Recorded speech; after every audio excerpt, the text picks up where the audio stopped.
yaa di leen jox seen wàccuwaay yéen ñëpp di wax na opposant sénégalais bii moo ñàkk jom moo ñàkk fayda Bougane yaa ñàkk fayda léegi siiñ nga Sonko mënuloo ko dara siiñ nga Jomaay mënuloo ko dara léegi yaa ngi soxna si Jomaay si naan saag beeg dàll bi yow oto bi nga yor ñaata million lay jar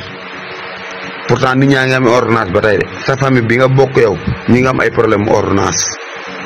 oto bi ñaata million nga war kër ñaata million nga dëkk booy jaxase da ngay denc say bokk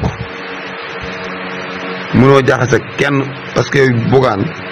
ñëpp xam ne na ngaa soxor moo tax ngay profité saag bi bu doon jar 100 millions yoonu kenn nekku ci. yéen amu leen fenn fu ngeen wàccee débat bu ci ab saag yow Bougane ku ne waroon na di ku ne lañ war a dégg ci ab saag ba mu des yow man soo waxul woon ci saag bi duma ci wax. kii bu ngeen ko xamul da ngeen koy laaj ñi ko xam kii da doon liggéey France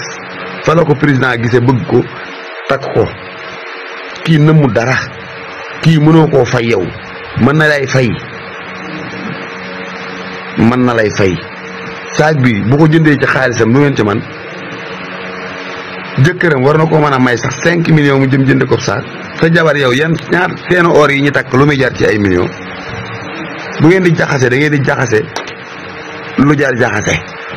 kenn kuy fen jaar nii kee fen jaar nii saag baa ngi na xus ci Sandaga léegi ba ngeen ko gisee nu ngeen def saag baa ngi na xus nii ci Sandaga kii bokkut ak Marème Faye Sall mi nga xam dafa defoon fondation Servir Sénégal ndeke fondation Servir Marème Faye Sall ak famem la ak APR kii defu fondation deful dara da doon liggéey di daan dooleem ca France ay ati at di fayeeku salaire bu duun kii saag bi mën na ca jënd 10am ci xaalisu boppam bala ngeen di xas nit ki ak di ko tuumaal da ngeen a xam kii mooy kan seytaane bon bel sa kanam nga ron gi nga wax